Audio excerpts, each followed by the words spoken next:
Na alegria do Espírito Santo, saudamos a você que nos acompanha no programa Razões da Fé deste domingo, 14 de maio de 2023, Dia das Mães.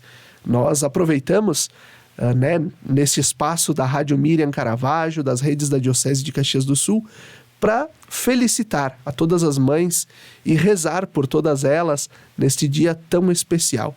Que a Mãe Maria, aqui desde os estúdios da Rádio Miriam Caravaggio, que Nossa Senhora de Caravaggio possa interceder por todas as mães, aquelas que sofrem, aquelas que estão grávidas, aquelas que estão para dar à luz, e também por todas as mães com seus filhos, que os seus filhos possam sempre valorizá-las, sempre e cada vez mais.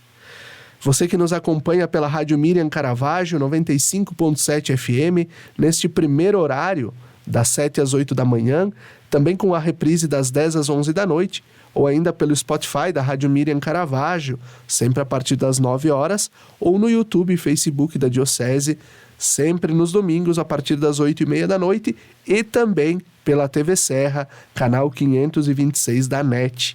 Nós te convidamos a se inscrever no canal da Diocese de Caxias do Sul no YouTube e ativar o sininho para que você possa receber todas as semanas as notificações dos vídeos, materiais, mensagens do nosso bispo e tudo que a gente publica também no YouTube.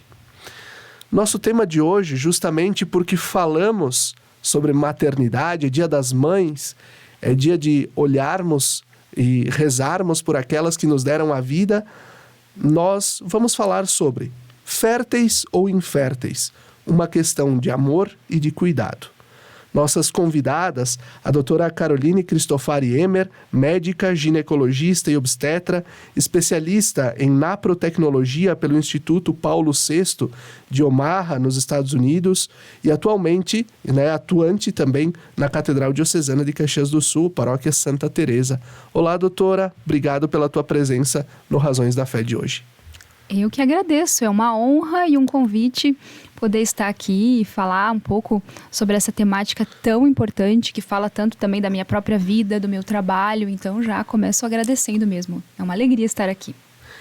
Muito obrigado. E nós temos também a Luciana Branquer Gregol, graduada em Ciências Biológicas pela Universidade de Caxias do Sul, professora de Ciências há 15 anos no município de Caxias, instrutora no método Creighton de apreciação da fertilidade, também pelo Instituto Paulo VI dos Estados Unidos, e atuante também nas pastorais e serviços da Catedral de Caxias.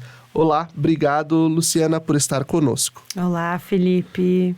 Como disse a doutora, é uma alegria estarmos aqui e uma saudação especial, um feliz Dia das Mães para as mães que estão nos ouvindo. E assim a gente vai desenvolver essa temática sobre fertilidade e infertilidade, porque é algo que impacta, que influencia a vida de muitos casais, sobretudo também os jovens que agora, depois do casamento, estão construindo sua família, construindo o seu lar. E isso faz parte da vida de todos, porque se estamos no mundo, tivemos alguém que fomos concebidos por meio de um ato carnal, mas também, de acordo com a nossa fé, por desígnio de Deus. Viemos a este mundo por vontade de Deus, Ele que nos desenhou no ventre da nossa mãe. E assim a gente vai construindo essa nossa conversa de hoje. Doutora Caroline, como é que a gente pode definir fertilidade e infertilidade quando a gente fala na vida da biologia e na vida humana? Então, o conceito mesmo médico, vamos falar assim, de infertilidade, quando a gente começa realmente a olhar para um casal, uma mulher, e realmente poder dar essa definição, é aquele casal que está tentando engravidar há 1 ano, pelo menos, e não consegue gerar um fruto, um filho. Então, a definição mais correta é 1 ano tentando engravidar sem conseguir. A não ser que o casal tenha mais de 35 anos, a gente já pode começar a trabalhar com esse conceito. A partir de 6 meses de tentativa, a gente já começa a buscar investigar esse casal.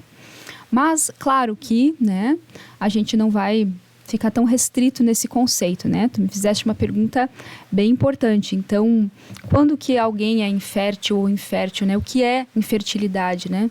Isso também toca mais profundamente, né? É uma pergunta que a gente pode responder mais a cunho filosófico, né? E moral, inclusive, né?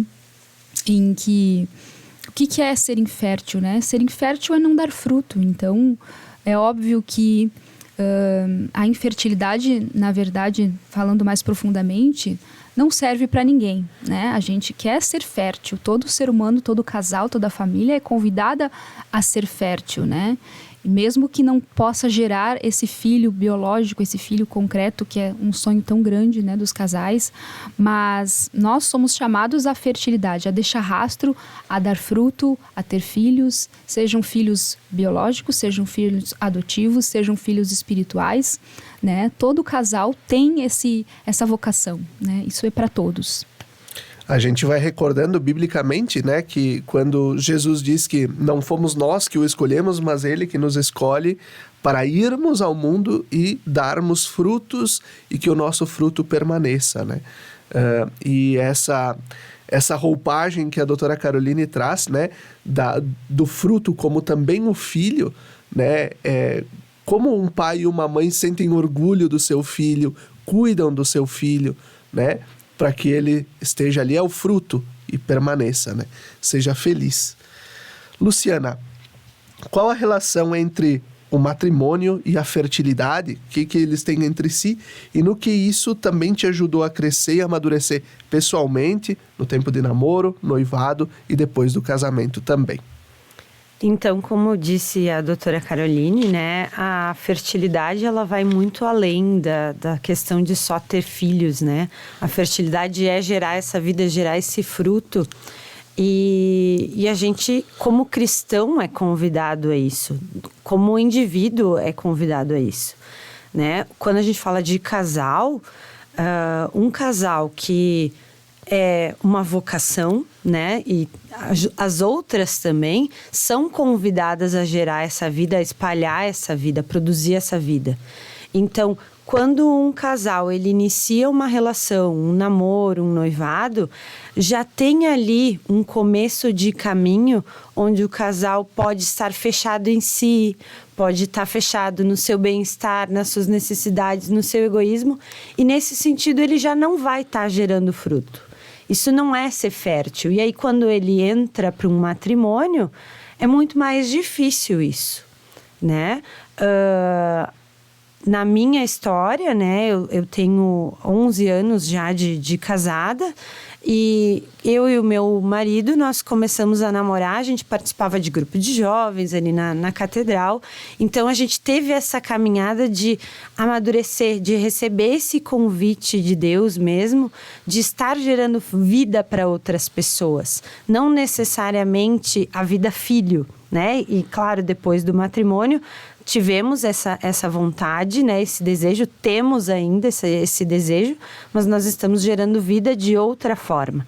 Quando a gente se fecha em si mesmo, nas suas necessidades, a gente não olha para o outro. Isso é ser infértil mesmo, né? Certamente, a gente pode olhar, né, os sinais que a própria igreja nos dá, né? O que a própria igreja nos dá, o próprio rito do matrimônio, né? Quando o casal está na frente do padre e né, e na hora das promessas, né? Sim. Vocês prometem aceitar os filhos que Deus enviar e educá-los na fé cristã. Né? A igreja vai nos dando as pistas e o caminho para seguirmos, né, nesse processo não só do casamento, do sacramento, mas da vida em família, né? Doutora Caroline, como é que a infertilidade pode afetar um casamento? Olha, por experiência, assim, né, acompanhando pacientes, famílias, eu diria que pode afetar muito, né? É um fator muito importante. Inclusive, É importante também que esse casal que a gente comentava antes, esse casal de namorados, esse casal de noivos, é importante inclusive que eles conversem sobre a temática filhos, sabe? Porque de fato, quando se entra num casamento e se depara com essa realidade concreta de não poder ter filhos, é algo que pode impactar enormemente um casamento, a ponto, inclusive, das pessoas, né, não encontrarem mais comunhão, assim. A gente vê que, infelizmente, os divórcios estão por aí, né? E uma das razões é isso, né? É esse desejo de ter filhos que não se concretiza, né?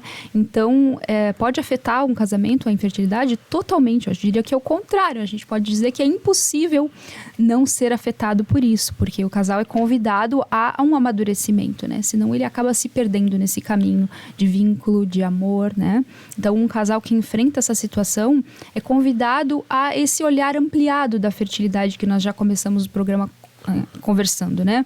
É importante que esse casal entenda que por mais que ele não vá gerar filhos biológicos para matar o seu sonho, né? Matar não, no contrário, para suprir esse sonho, ele é convidado a ser pai e mãe ao mesmo, sim, né? Mesmo que não gere o filho biológico, este casal, ele não é convidado a ser infértil no sentido mais ampliado da palavra. Ele vai ser pai, ela vai ser mãe, né, de outros filhos, de uma comunidade e também espiritualmente no seu ambiente de trabalho. Nós somos convidados a essa missão e ela se aplica no nosso dia a dia das mais variadas formas, né? Então, se o casal conseguir fazer esse movimento, né, ajudado pela graça de Deus, obviamente, esse casal vai conseguir lidar bem com a infertilidade, vai conseguir amadurecer e realmente ser pai e mãe no conceito mais amplo da palavra, né?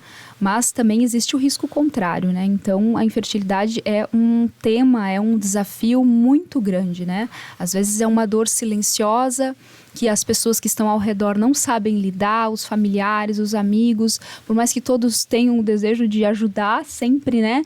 As pessoas não sabem a melhor forma de ajudar, se é ficando no silêncio ou se é puxando o assunto. Então, é necessário realmente que nós falemos muito sobre isso, que nós conversemos como sociedade, como amigos, como rádio mesmo, como meios de comunicação, para que... Como igreja. Sim, muito importante. Porque é um desafio bem grande, né? Luciana, o que você tem a falar sobre isso? Eu estava te ouvindo e estava lembrando de muitas coisas, né?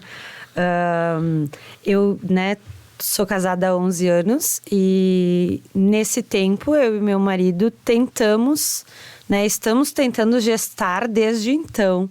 E a gente nunca conseguiu gestar até hoje. E isso é uma falta muito grande, né? Como tu disseste, né? É um buraco, né? É uma cruz e ela é silenciosa, ela é solitária. Realmente é muito dolorido. Às vezes as pessoas que tentam nos ajudar falam algumas coisas, claro, tentando ajudar, né? A gente escuta muito aquilo assim: quando tu relaxar, quando tu esquecer, quando tu não quiser mais o filho, ele vai vir. Quando que eu vou deixar de querer um filho? Né? Então, a gente acaba se sentindo culpados por desejar esse filho, né? Achando que, não, então é porque eu tô querendo muito que o filho não tá vindo, então, né? agora eu tenho que parar de querer um filho para que ele venha. Exatamente. Uma barganha com Deus, quase, né? Exatamente. Então, a gente entra, assim, num looping de horas muito baixo, horas muito triste, né? Às vezes, até o Dia das Mães é um dia que a gente fica um pouco mais machucado, mas tem horas que Deus nos dá essa força para ressignificar as coisas, né? Como eu falei antes, a fertilidade não é só o filho, né? A cruz não parou ali, né? A cruz, ela nos trouxe a ressurreição. Então, a gente precisa encontrar um para quê. Um para que eu estou passando por isso? Para quê? O que vai ter depois dessa cruz, né? Então, a possibilidade de eu não ter um filho hoje me possibilitou servir muito mais na paróquia, né? Acolher e cuidar da nossa comunidade na paróquia. Me possibilitou fazer esse curso, conhecer esse curso, né, o método Creighton nos Estados Unidos.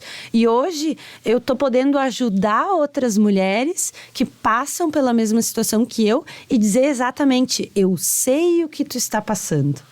Né? É o lugar de fala, exato. Né? E poder... essa semana a gente até falava eu estava falando com uma aluna, né? Eu disse assim, dividir as nossas faltas multiplica a nossa esperança. E não uma esperança de ter filhos, mas a esperança de acreditar na vontade de Deus, que ela é o melhor para nós, né? Toda cruz, ela merece um outro significado. Hoje nós estamos esperando, né, óbvio, por um filho biológico, a gente já está na fila da adoção, mas a gente precisa caminhar, a gente não pode parar na cruz, parar na falta, né? Então, é um sofrimento? Mas também todo sofrimento é uma oportunidade de crescimento, de amadurecimento e de a gente gerar vida para o outro através do nosso processo, do que Deus faz em nós. E como a gente pode, ao mesmo tempo, né, mesmo nessa situação de cruz, né, de busca, mas o sinal de esperança que vocês são também para outras mulheres, para outras famílias, outros matrimônios. Porque aqui o que a gente, né, a pergunta anterior era como a infertilidade pode afetar um casamento.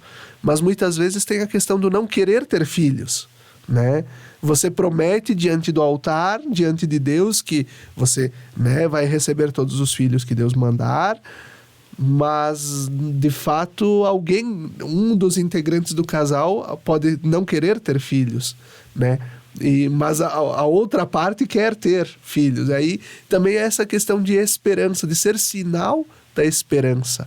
E eu recordo a exortação apostólica pós-sinodal do Papa Francisco, Amoris Laetitia, sobre o amor à família, só no versículo, no número 1, né, no parágrafo 1. A alegria do amor que se vive nas famílias é também o júbilo da igreja. Apesar dos numerosos sinais de crise no matrimônio, como foi observado pelos padres sinodais, o desejo de família permanece vivo, especialmente entre os jovens, e isto incentiva a igreja. Como resposta a este anseio, o anúncio cristão sobre a família é verdadeiramente uma boa notícia. Ou seja, nós devemos ser apóstolos desta esperança, de uma fertilidade que ela não é só do corpo biológica, mas ela é uma esperança de família, de construirmos uma família que é a igreja ao mesmo tempo. Exatamente. E assim a gente vai concluindo o primeiro bloco do nosso programa Razões da Fé deste domingo, 14 de maio. Fique conosco, até daqui a pouco.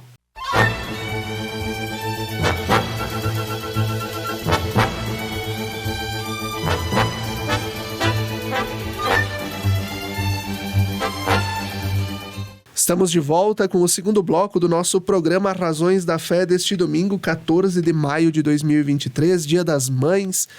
Aproveitamos mais uma vez para desejar a você, mãe, um feliz dia, pedindo a intercessão da Mãe de Deus, a Mãe de Caravaggio.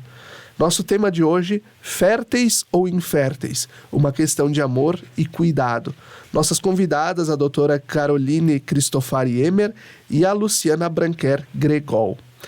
Nós já discorremos no primeiro bloco sobre o que é fertilidade, o que é infertilidade, como isso pode afetar um matrimônio, né? E agora, então, a gente vai entrar especificamente no que a igreja fala sobre fertilidade, infertilidade, fecundidade, todo esse processo por meio também do magistério da igreja. Doutora Caroline, como a igreja, por meio do magistério, entende a importância da fecundidade para um matrimônio, melhor dizendo? Então, para responder essa pergunta, vou citar e vou ler um trechinho dessa encíclica que é um norte para nós em toda essa temática que nós estamos abordando, né?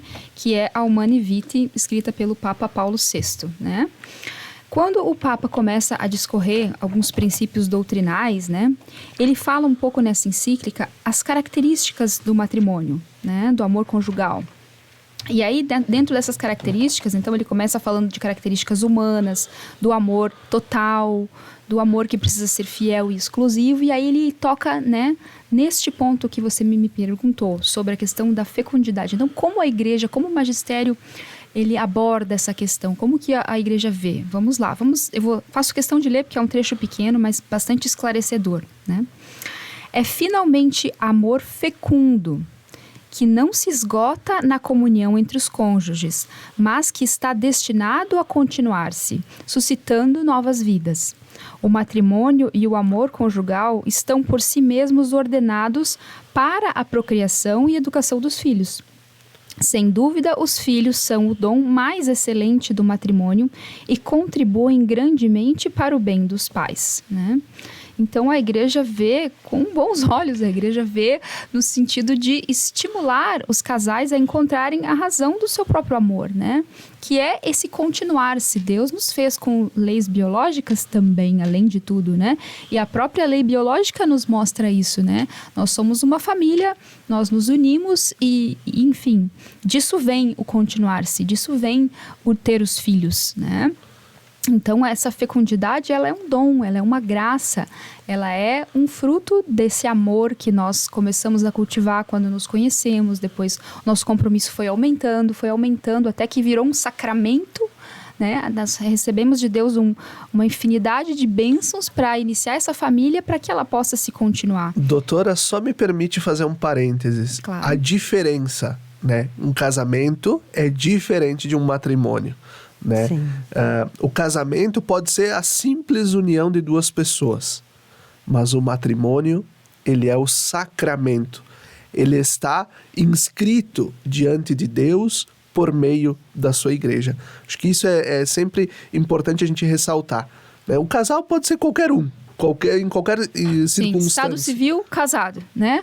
Mas o matrimônio é uma nova sacramento. Matriz, né? É sacramento, uma nova fundação de uma nova matriz. Exatamente. Então, é isso, assim, respondendo a tua pergunta, ser fecundo é uma graça que nós temos. E existem métodos para cultivar uma sexualidade saudável e uma fecundidade viva no namoro e depois de casados, né? Depois do matrimônio?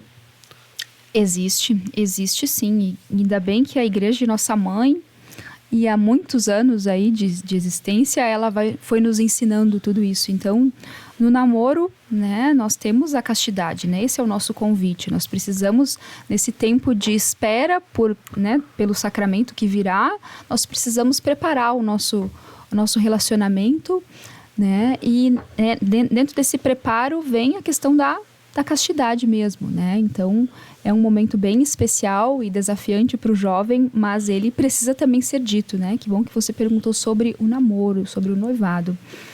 E em relação ao casamento, sim, né? Por mais que se fale tão pouco, inclusive no meio médico, no meio ginecológico, sobre métodos de viver uma sexualidade, uma fecundidade de uma forma que não entre em choque com aquilo que a igreja nos propõe, eles existem sim, e tem uma história linda e uma história muito grande ao longo dos anos. De novo, né? Que pena que, inclusive para nós médicos, na nossa formação, como nós recebemos pouca informação sobre toda essa história, sobre todos esses métodos. Mas assim, eu poderia dizer resumidamente, né, que ao longo de toda a história dos estudos científicos sobre a fecundidade, a fertilidade humana, realmente surgiram vários métodos, começaram a citar pelos métodos de temperatura, né? Então se viu que depois da ovulação, né, os cientistas, os médicos, os pesquisadores perceberam que a temperatura das mulheres aumenta depois da ovulação, e na tentativa de descobrir esse momento durante o ciclo, né, da mulher, se criou esse método da temperatura. Depois outros métodos foram surgindo, né? A tabelinha também, essa questão de fazer um cálculo, né, em cima do próprio ciclo da mulher, da história dos ciclos, de poder mais ou menos prever quando que ela iria ovular. Mas com certeza, né, a gente hoje dá muito mais ênfase a métodos que foram sendo aperfeiçoados, como o método Billings e o método Creighton, que são métodos que usam esse biomarcador do muco cervical. Então, quando a gente chegou nesse ponto, né, de perceber que o grande sinal que o nosso corpo nos dá sobre a nossa fertilidade, particularmente, né, a fertilidade feminina, porque o homem está sempre fértil durante os seus dias, né, mas a mulher é que dá esse padrão de fertilidade ou infertilidade para o seu ciclo, né? Então, quando se percebeu que o muco ele era esse sinal concreto e visível e perceptível, né, de fertilidade, então se criou esses mais modernos, esses mais novos métodos de planejamento familiar, ou enfim, né, de apreciação da fertilidade, que é o termo que nós costumamos usar melhor, né?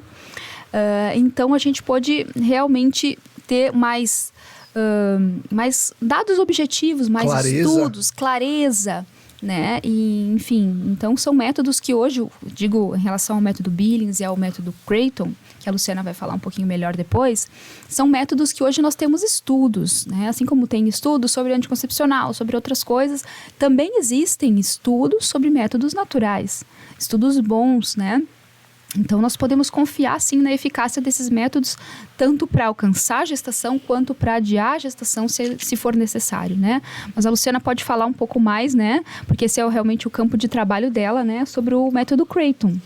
Exatamente. Então, nós conhecemos o método Creighton e, como disse a doutora Caroline, ele é um método baseado na análise do ciclo da mulher. As mulheres, elas são ciclares, elas não são como os homens, exatamente sempre a mesma coisa. Então, compreendendo essas ondas de hormônios, os cientistas conseguiram enxergar que, principalmente na curva de progressão do estrogênio, acontece a liberação de um muco, de uma determinada espécie, né? O muco do tipo E, que a gente chama, ele está associado à fertilidade.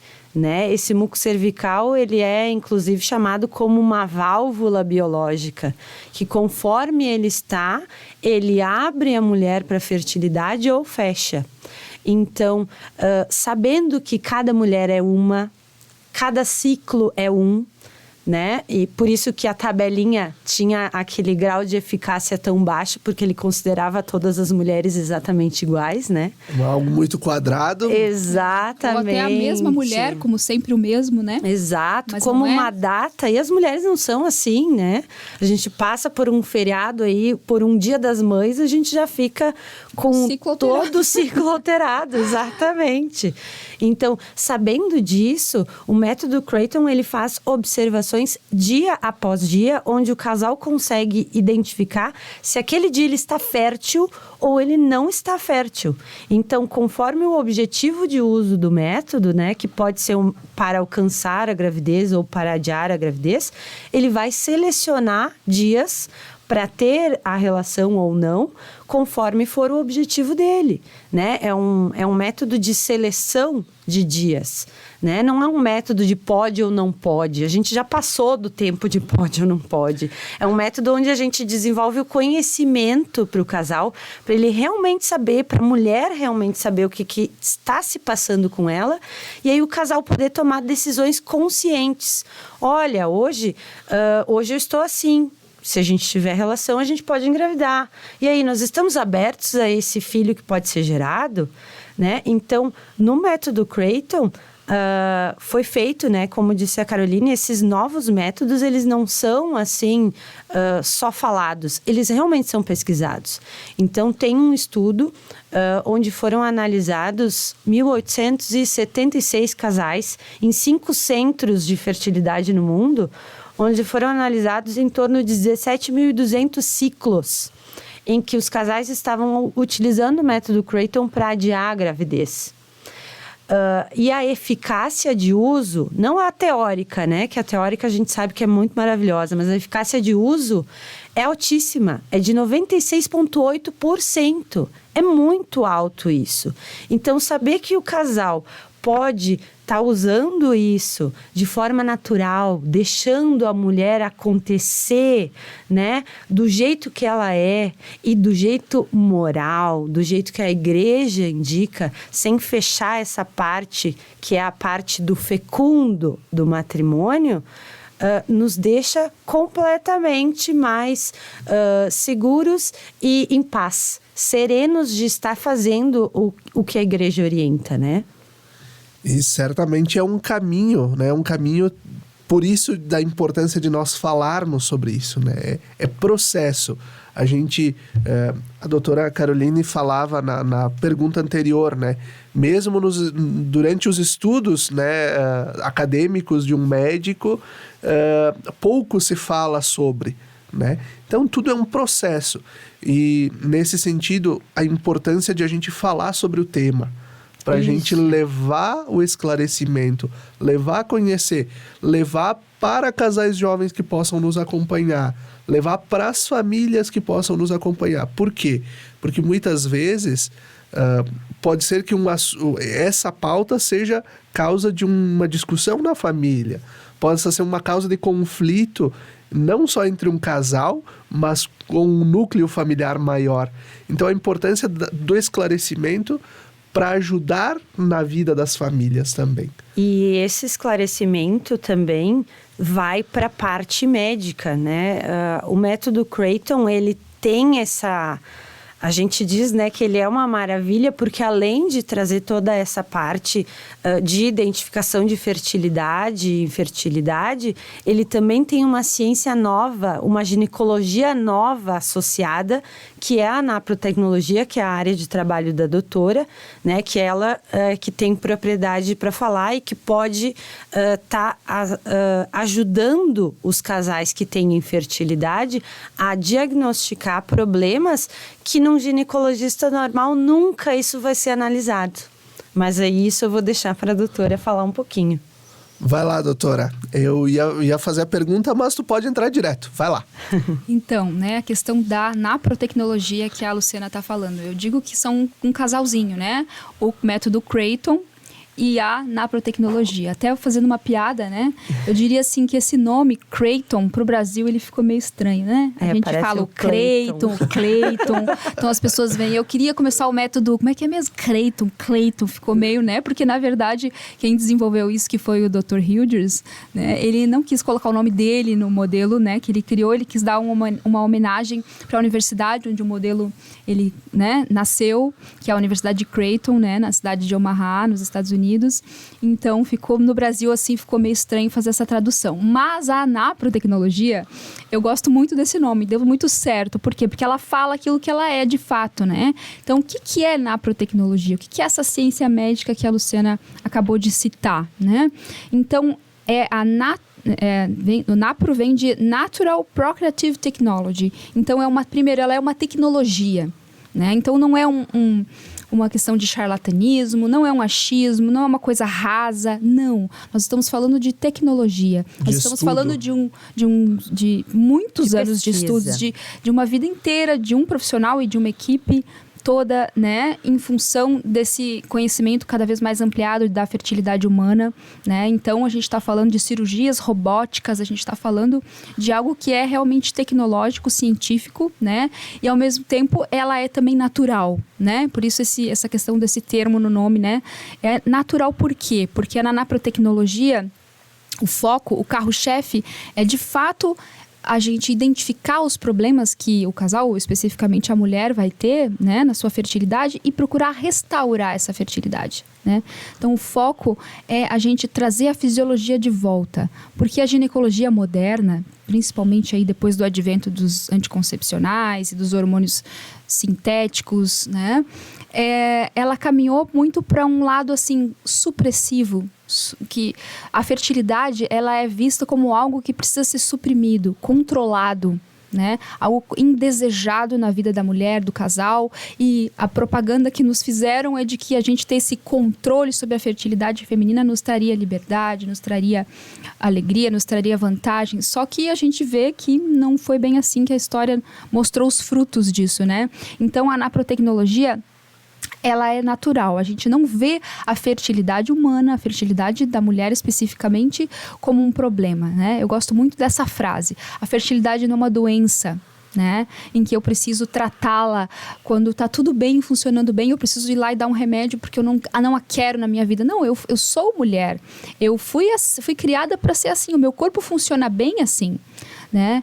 Então, o papel da naprotecnologia, inclusive falando na questão da infertilidade, é fazer com que o casal possa restaurar essa fertilidade, né? A gente possa identificar os problemas que esse casal está enfrentando e corrigi-los na medida do possível.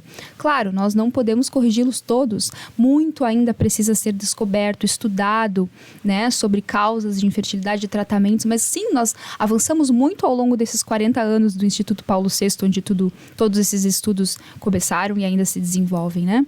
Então, muitas das soluções que a Luciana comentava, se você vai num ginecologista normal, né, não vai encontrar, porque como nós temos o Creighton, nós temos todo esse gráfico que a mulher nos traz sobre a sua própria saúde feminina, sobre o seu ciclo, nós daí podemos tirar muitas informações e estabelecer tratamentos que são realmente diferenciados, porque nenhum outro tipo de ginecologia que eu aprendi me ensinou, né, a identificar esses problemas e tratá-los sempre usando hormônios naturais. Então, de fato, a naprotecnologia, ela é uma graça, assim, na minha vida, falo pessoalmente, porque eu me via com muita dificuldade de ser ginecologista, sinceramente, sabe? Era difícil. Moralmente também. Exato, por causa disso. Porque eu era católica, eu não usava anticoncepcional, e como é que eu ia prescrever isso para uma paciente? E tudo que eu aprendi, se a paciente tem endometriose, tem ovário policístico, tem isso e aquilo, tem sangramento diferenciado, anormal, eu vou acabar usando hormônios e acabava usando coisas que iriam suprimir a ovulação dela. Então eu ficava assim num beco sem saída, Senhor, o que eu faço, né? Era o que eu ia perguntar, era o que eu ia perguntar, né? Como se a própria naprotecnologia, ela ajuda a mulher na solução dos problemas do próprio ciclo mesmo, a própria endometriose, os ovários policísticos, enfim. Como isso como a naprotecnologia pode ajudar? Sim, então a gente realmente, assim, a gente percebe que os pacientes que vêm, né, nos procurar, grande parte deles são os casais de infertilidade, que nós já comentamos, mas não é só essa questão que a naprotecnologia aborda, né? É uma ginecologia mesmo. Então, a gente vai se deparar com os problemas ginecológicos comuns, mais comuns, que você acabou de citar, então, endometriose, ovário policístico, e a gente tem também protocolos para isso, sim. E o que eles têm de diferente em relação a ginecologia normal, comum, tradicional, né? A diferença está exatamente nessa visão primeira, né? Então, nós vamos restaurar, nós vamos entender por que esta mulher está com essa alteração hormonal. O que está gerando isso, né? E aí, a gente vai propor um tratamento que vai cooperar com o ciclo dela, né? Então, é totalmente diferente, né? Então, o Dr. Hilders e a sua equipe desenvolveram abordagens cirúrgicas diferenciadas, por exemplo, para endometriose, tratamentos diferentes para tensão pré-menstrual, para sangramento aumentado, sempre com esse olhar. O que está causando isso? E vamos tratar isso que nós identificamos. Então, é uma abordagem, assim, que a gente diz, não é uma abordagem band-aid, no sentido de que tem uma ferida ali, a gente vai colocar um band-aid e tá tudo bem. Não, a gente vai realmente entender por que essa ferida se fez e a gente possa para tentar dar o remédio adequado. Cicatrizar. Exato. Então, essa é a visão, né, da naprotecnologia. Muito bom. E assim, a gente vai concluindo o segundo bloco do nosso programa Razões da Fé deste domingo, 14 de maio. Fique conosco. Até daqui a pouco.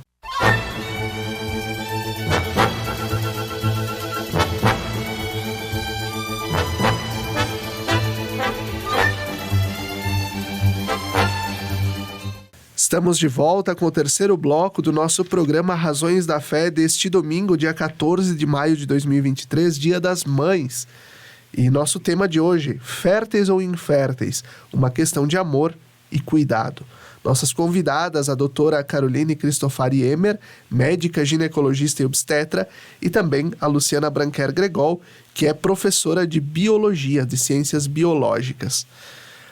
Nós falamos nos blocos anteriores sobre fertilidade, infertilidade, justamente porque estamos no Dia das Mães, né? E muitas vezes a gente fica com receio de falar, fica com receio de trazer esses assuntos à pauta, né?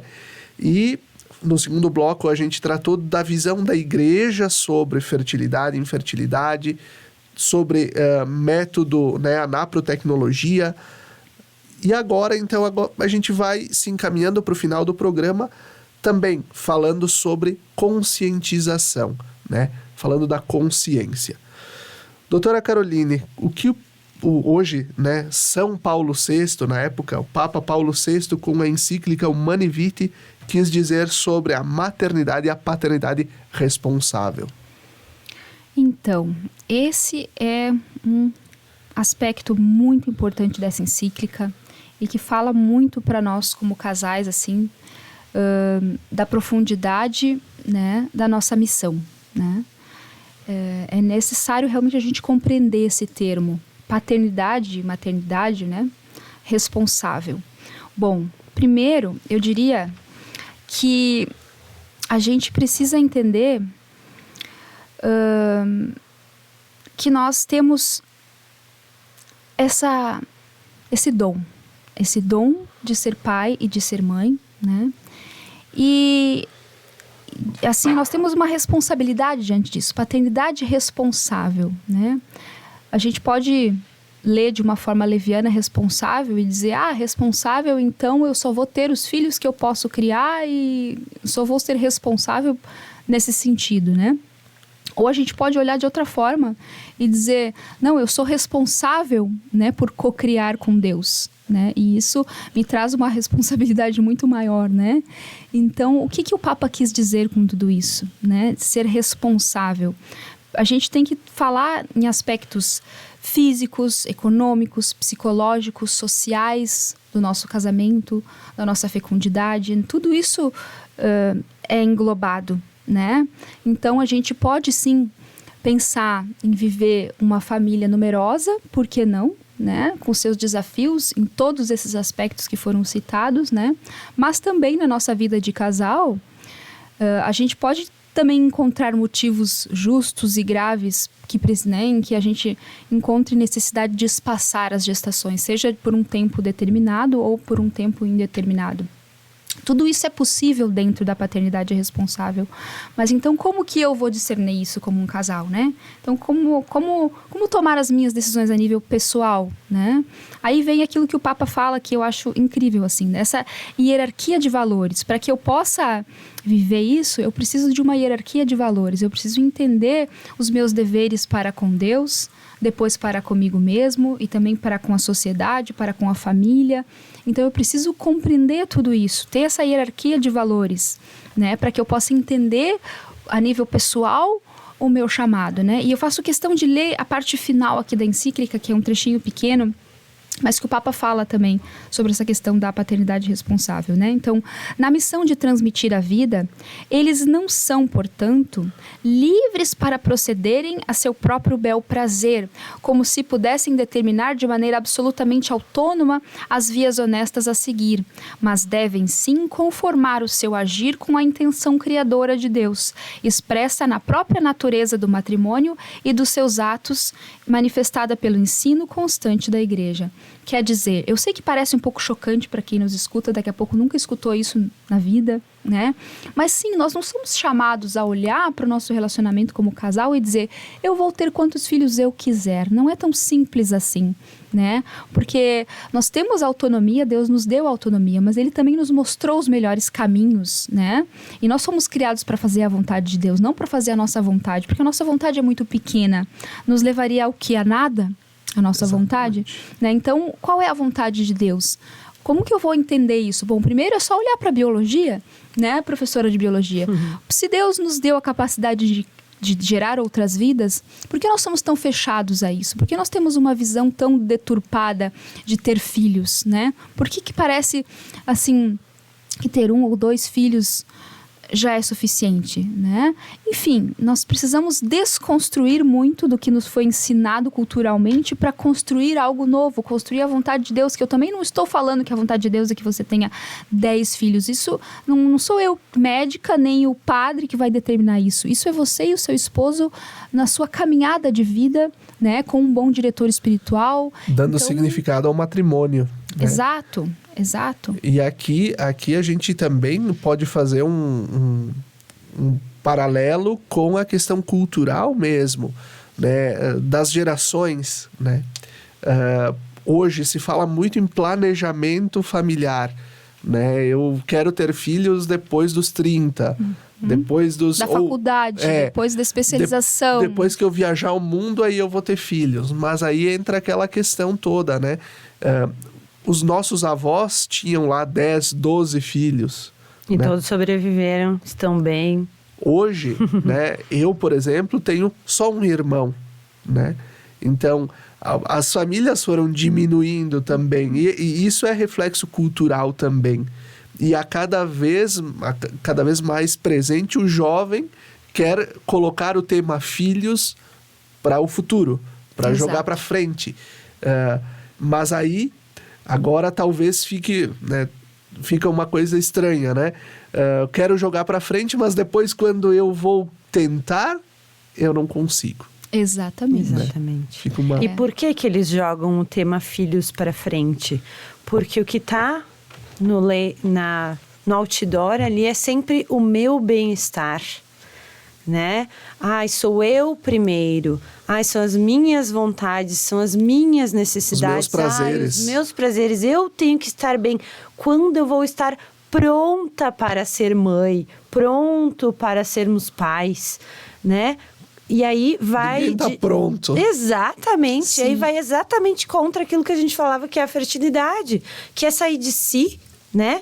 Que é dar vida, doar-se para o outro. É isso que a igreja, que Jesus, que Deus nos ensina, que nós só nos realizamos, só encontramos sentido para a nossa vida quando nós nos damos para o outro. Quando a gente faz o movimento contrário, a gente não tem sentido. Sim, e eu diria também, né, como você falava assim então primeiro eu preciso fazer isso, a faculdade, porque eu preciso ter uma casa, como é que eu vou ter um filho sem uma casa, sem um quarto? Então, a gente perde essa hierarquia de valores, né? E inclusive da nossa missão, né? É óbvio que você precisa ser um bom profissional e você precisa construir várias coisas na sua vida, financeiramente e tudo, mas o filho não é mais uma coisa dessas. O filho... A fecundidade que você recebeu como dom, ela está acima de tudo isso. A partir do momento em que você fez aquele compromisso diante da sua família, diante do altar, diante de Deus, diante do Padre, você firmou esse sacramento, a sua missão já está ali estabelecida e ela é prioridade, acima de ter casa, de ter isso, de ter aquilo. Óbvio que nós vamos trabalhar para gerenciar e para construir tudo isso, mas as coisas podem acontecer em paralelo, porque primeiro o mais importante... Certo? A vida. Primeiro o mais importante, depois as coisas vão acontecendo, né? E a gente falava da questão cultural, eu diria que é essa cultura do medo, né? Eu diria que a gente vive a cultura do medo. Então eu tenho medo de ter filhos, porque se eu tiver filhos eu não vou ter mais tempo, eu não vou ter dinheiro, eu não vou poder viajar, eu não vou poder... E às vezes até parece que não é só egoísmo, porque imagina se eu tiver um filho agora, como que eu vou pagar a escola dele, como é que eu vou... Então parece assim, aquela roupagem de que eu tô querendo, né, primeiro fazer aquilo que é necessário para ter o filho, porque enfim... Mas na verdade o filho precisa do pai e da mãe. Exatamente. Né? Ele precisa do pai e da mãe. E hoje é o que eles menos têm. Exato. Então é isso, quando a gente preenche a nossa vida, as nossas decisões, primeiro com o supérfluo e a gente deixa o que é mais importante para trás, o cálculo nunca vai fechar. E ao contrário, se a gente dá valor àquilo que precisa do nosso tempo, da nossa motivação, da nossa decisão primeira, e depois vem o resto em acréscimo, aí o cálculo fecha de uma forma misteriosa. Né? Eu digo isso também por experiência própria, assim. E claro que a gente... acho que o que a doutora também traz aqui da cultura do medo, né? Das pessoas que têm medo. Ao mesmo tempo, a gente não pode trabalhar com a irresponsabilidade. A gente estava falando aqui, né, de uma paternidade e uma maternidade responsável. Não basta só botar filho no mundo, né? Não basta... Você tem que ter um núcleo, né? E aí a gente... aí agora a pergunta vai para Luciana, que é professora, que se depara certamente diariamente com situações de gravidez, muitas vezes na adolescência, famílias mesmo até desestruturadas, né? Então, também é nosso ponto de equilíbrio e objetivo a gente ajudar as pessoas, os núcleos familiares, a viverem a paternidade e a maternidade com responsabilidade, né? Então, Luciana, como é possível, seja nas escolas, na igreja, na sociedade, educar para uma sexualidade responsável? Ai, cheguei a suspirar agora aqui com a tua pergunta, né? Porque é uma pergunta muito difícil de responder, né? Se a gente tivesse uma resposta fácil, nossa, muitos dos problemas da sociedade iam estar resolvidos, né? E é um desafio para mim como professora, às vezes é um pesadelo para mim como professora. É realmente assim, são muitos desafios, todos os dias, coisas novas. Cada aluno é cada história é e eles vêm sedentos. Isso que eu falei antes, assim, até interrompi vocês, né? Que eles vêm. Os pais oferecem escola, oferecem o inglês, o futebol, a roupa, o tênis, o computador, o celular, mas não oferecem a si, não estão ali. E aí eles chegam na escola e a gente vê nitidamente o quanto eles precisam de pessoas, sabe? De pessoas colocando para eles o que é certo, o que é errado, ouvindo eles. Ouvindo e dizendo, olha, realmente, na tua idade é difícil passar por essa situação, né? E tratando eles como pessoas que merecem a informação, que merecem terem essa atenção. Então, como professora de ciências, essa parte de sexualidade é muito complicada. Eu já trabalhei em escolas que realmente, assim... Eu dizia que os alunos sabiam mais do que eu, às vezes, né? Umas coisas cabulosas. Só que aí, quando chegava na hora da fisiologia mesmo, da biologia, da anatomia, nada, né? Então, tem essa questão da gravidez na adolescência, tem essa questão de não saber das coisas, de imaginar coisas absurdas. O ano passado, eu tive um aluno que achava que a mulher ficava menstruada eternamente, todos os dias do ciclo, que ela eternamente sangrava. Meu Deus!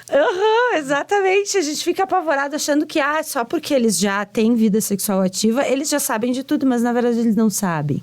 Então, como professora, uma das minhas atividades, inclusive como professora e cristã, foi fornecer para eles as informações para eles analisarem. Então, tá dentro do currículo, da base comum curricular, a gente trabalhar com métodos contraceptivos. Mas, normalmente, eles vão para métodos de barreira, né? A camisinha, né? O preservativo, feminino e masculino, diafragma. Vão para os métodos hormonais, a pílula, o adesivo, a injeção, nananã. Mas não se fala muito em métodos comportamentais ou métodos naturais. Então, uma das minhas estratégias foi... Nós vamos pesquisar todos esses métodos e a gente vai analisar juntos as vantagens e as desvantagens deles. Não sou eu que vou trazer para vocês o que eu acho correto. Claro, depois eu falei a minha opinião, né? Mas eu disse para eles, são vocês que têm que saber das informações para tomar as decisões corretas. Então, com essa análise, eles conseguiram ver, por exemplo, da pílula anticoncepcional, toda a questão dos malefícios, de risco de trombose, de enxaqueca, todos os outros problemas de aumento de risco de câncer. Viram toda a questão que poderia ser alérgica dos preservativos e analisaram a eficácia, né, em questão de vantagem e desvantagem também dos métodos naturais.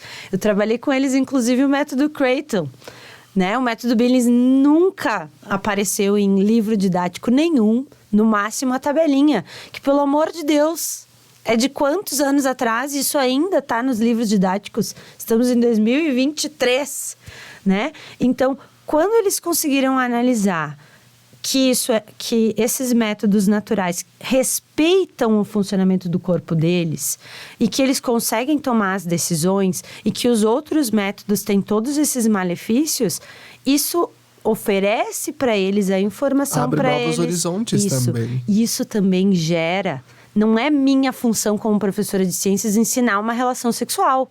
Os pais não podem abrir mão de ensinar isso para os filhos. Isso é dever da família, não é dever do professor de ciências. O professor de ciências vai fornecer algumas informações, alguma coisa de anatomia, né? Mas a relação, e isso também é uma coisa que eu costumo trabalhar com eles, é muito além da genitalidade. Né? Então, isso eu costumo trabalhar principalmente com o adolescente. É um envolvimento muito maior. Então, de fazer eles refletirem que a relação sexual que eles vão ter ali não é só o órgão sexual, não é só aquele momento. É toda uma vida que pode estar envolvida nisso. Né? Fora todas as questões de consequências que podem ser geradas, né? Os frutos gerados nisso, os filhos, as doenças, uma vida vazia, né? A gente falava muito assim, vocês não estão vendo aí nas festas que tá todo mundo aí desesperado por achar alguém, sai com a pessoa e volta para casa super feliz, super completo? Não. Parece que vai alimentando aquele vazio. E a gente vai vendo no rostinho deles que eles vão entendendo. E que aquilo vai fazendo sentido. Então, hoje, a educação, né, eu vejo, né, como professora, é muito mais do que trabalhar o conteúdo, né, a parte de ciências. É trabalhar a vida. É tentar ensinar a refletir e dar o exemplo. E é compreender também o lugar de cada estudante, né? E as dificuldades, os contextos familiares, muitas vezes, onde eles estão aí impactados. Isso. Como é que as mulheres, ou mesmo os casais que têm alguma dificuldade com a apreciação da sua fertilidade, podem buscar contato, podem buscar se fortalecer também nessa esperança que a gente vinha falando desde o início? Olha, nós podemos oferecer nosso contato, né, Luciana? Então, quem tiver mais interesse em conhecer sobre naprotecnologia, sobre método Creighton, pode entrar em contato via Instagram. O meu Instagram é a doutora Caroline Cristofari. E o teu, Luciana? @Luciana_Brancher, com CHER. Isso mesmo. E também dentro do Instagram existem outras páginas também. Tem a página oficial do Creighton Brasil. Enfim, né? É só sair buscando essa palavra-chave que você vai encontrar bastante coisa. Perfeito. E que bela reflexão, que belas palavras a gente conseguiu refletir, a gente conseguiu discutir, a gente conseguiu pontuar aqui também, né? Para esclarecimento, serviu para o meu esclarecimento também, mas certamente para quem está nos ouvindo, está nos assistindo nesse momento.